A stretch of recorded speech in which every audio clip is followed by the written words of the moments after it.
ce n'est pas un manque de volonté, c'est chimique. Le burn-out, c'est chimique.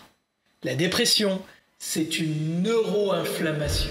Ok, laisse-moi 5 minutes pour te parler de quelque chose de très important. Cette vidéo est faite pour toi si tu as ce sentiment d'être envahi, c'est-à-dire que c'est plus cette capacité à prendre du recul. T'es tout le temps fatigué, tu as l'impression de plus rien gérer, tu es un peu triste ou un peu anxieux. Je pense que cette vidéo va t'être utile car on va parler de quelque chose de très important qu'on appelle la santé mentale. On vit une époque pas facile, de plus en plus de personnes sombrent dans les troubles psychologiques et les stats sont effrayantes. Alors tu essaies de t'en sortir car tu es une personne forte et quand pour une fois tu demandes de l'aide, on te répond « Prenez ces pilules, ça ira mieux ». Et voici le début de la fin. Il faut dire que les médecins, on se demande s'ils sont vraiment formés à la santé mentale. Car un petit coup de moins bien, 15 minutes de consultation et ils pensent avoir fait le tour en te proposant ces fameuses pilules qui permettra de régler tous vos soucis. Mais le problème, c'est que la santé mentale, c'est bien plus complexe que ça. Alors voilà, quand on commence à prendre ces pilules, il se passe quelque chose évidemment dans notre corps. Vous prenez un anxiolytique, vous prenez un antidépresseur et en général, que va faire ce médicament? Il va aller viser ce qu'on appelle les neuromédiateurs dans votre cerveau.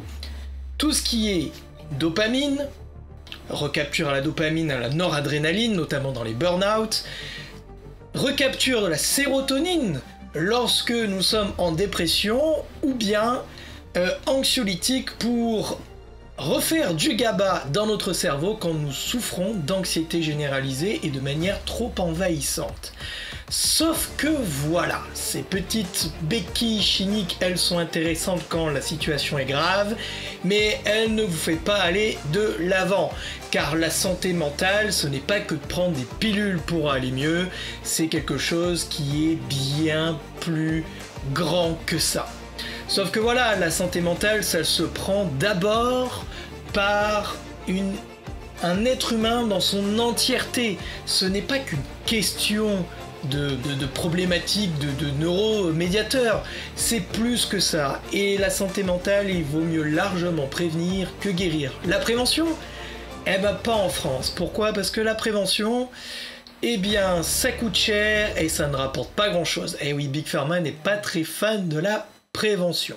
Et pourtant ça coûte des millions et des millions d'euros à la Sécu et on pourrait faire largement des économies et on pourrait éviter de rendre malades les gens si on leur apprenait à avoir les bons gestes. Sauf que voilà, c'est pas de votre faute.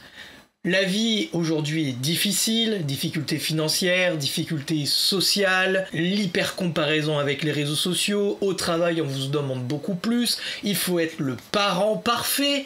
Tout ceci devient tellement ingérable que cette charge mentale nous pèse et nous pèse encore jusqu'à qu'un jour votre corps décide de ne plus jamais fonctionner et vous restez complètement allongé dans votre lit à ne plus vous lever. Mais on vous traitera feignant.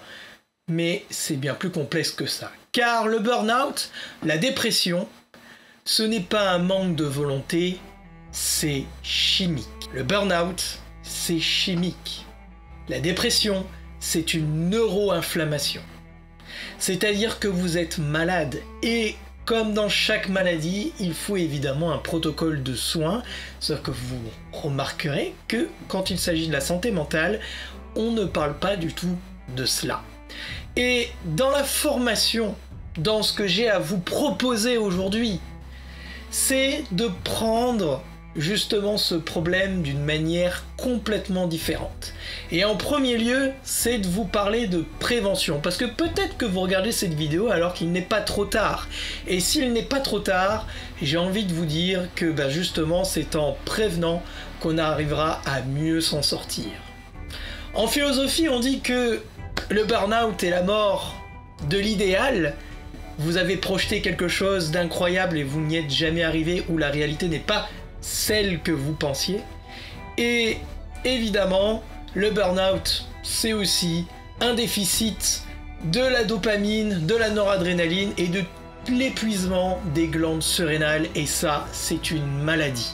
Et c'est pas des petits cachets magiques qui va vous permettre de vous revenir sur pied. C'est l'entièreté de vous. C'est-à-dire que vous vous sentez perdu, il faut travailler sur ça. Vous avez une mauvaise estime de vous-même, il faut travailler sur ça. Vous avez un épuisement surrénalien, il faut travailler sur ça. Vous avez un déficit de la dopamine, il faut travailler sur ça. Vous manquez d'activité physique, il faut travailler sur ça. Vous avez besoin de mieux manger, il faut travailler pour ça.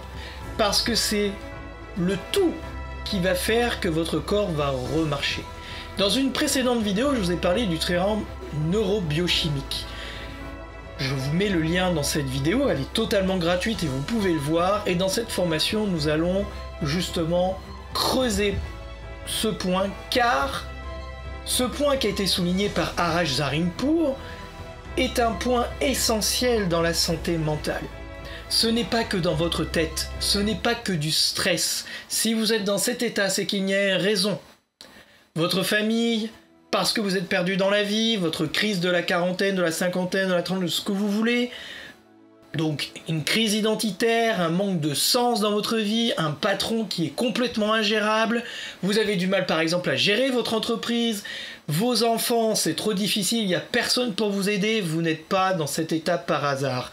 Et ce n'est pas parce que des gens vous diront de vous bouger que ça ira mieux, pire parfois ça vous enfonce encore plus. Et c'est là où moi je veux appuyer sur le bon bouton vous concernant si vous êtes dans cette situation.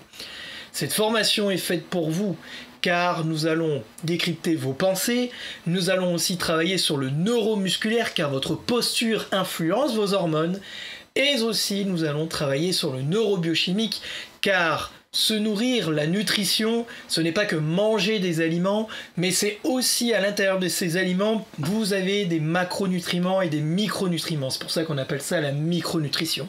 Et ces micronutriments vont justement réapprendre à votre corps à sécréter les bons neuromédiateurs, les bonnes hormones pour remettre votre corps sur pied.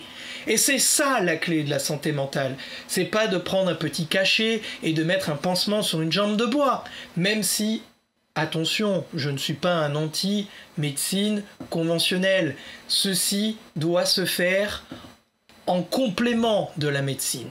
Pour tout ce qui est question de santé et de maladie, il est très important de garder un contact avec un professionnel de la santé et si possible votre médecin traitant.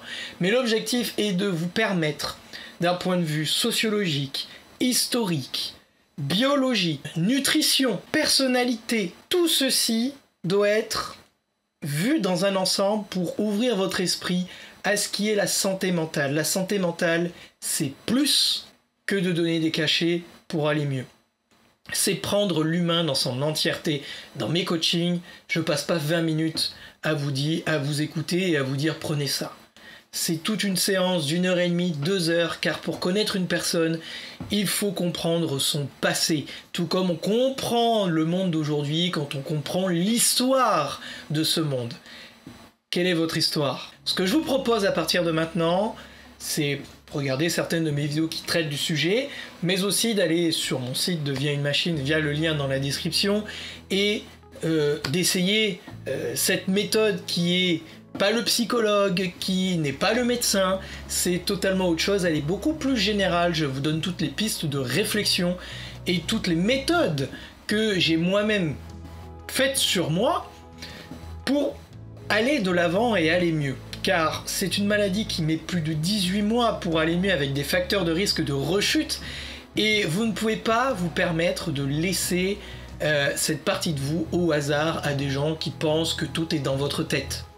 Ce n'est pas possible. Tout ce que je peux vous dire, c'est de vous retrouver de l'autre côté et d'essayer justement d'appliquer toutes ces méthodes que je vous donne, toutes ces pistes de réflexion historiques, sociologiques, philosophiques qui vous permettront d'aborder votre nouvelle vie et d'y émettre un nouveau sens. Le sens que vous aurez choisi, qui correspond à votre valeur et à vos valeurs dans la vie quotidienne, et retrouver l'estime que vous avez de vous-même pour revenir sur le chemin qui vous est destiné.